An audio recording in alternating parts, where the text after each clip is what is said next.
அஸ்ஸலாமு அலைக்கும் வரஹ்மத்துல்லாஹி வபரகாத்துஹு. சுவர்லோக பேரரசி ஃபாத்திமா ரலியல்லாஹு அன்ஹா அவர்களின் வாழ்வில் நடந்த படிப்பினை சம்பவம்.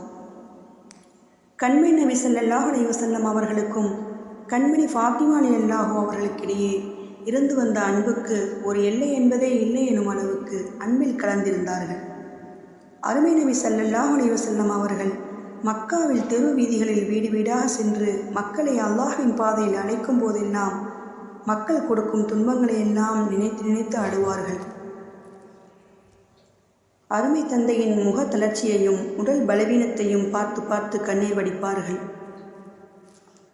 அபூ சலஃபார் அலி அறிவிக்கிறார்கள், நபி ஸல்லல்லாஹு அலைஹி வஸல்லம் அவர்கள் மக்களை தீனின் பக்கம் அழைக்க அழைப்பு பணிக்காக வெளியூர் சென்று ஊர் திரும்பும் போதெல்லாம் முதலில் பள்ளிவாசலுக்கு சென்று 2 ரக்காத் தொழுதுவிட்டு பிறகு தமது மகள் ஃபாத்திமா ரலியல்லாஹு அவர்களை சந்தித்துவிட்டு அதன் பின்னர் வீடு செல்வதையே வழமையாக கொண்டிருந்தார்கள்.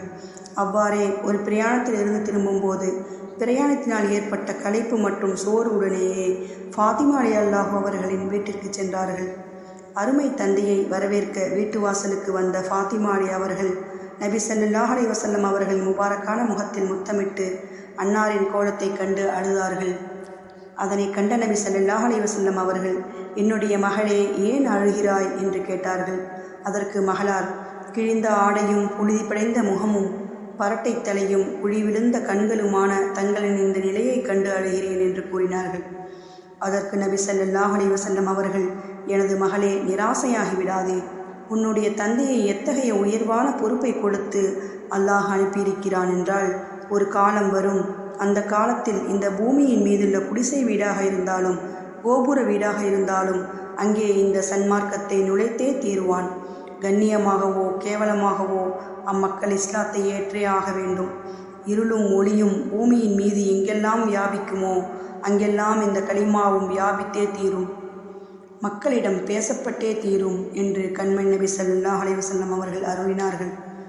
இச்சம்பவத்தின் மூலம் நாம் அறிந்து கொள்ள வேண்டிய படிப்பினை, அல்லாஹ்வின் தீனுக்காக தந்தைப்படும் கஷ்டங்களையும் சிரமங்களையும் கதீஜா அலி அவர்களுக்கு பிறகு ஃபாத்திமா ரலியல்லாஹு அன்ஹா அவர்கள்தான் தாங்கி நபி ஸல்லல்லாஹு அலைஹி வஸல்லம் அவர்களுக்கு ஆறுதலாக இருந்தார்கள்.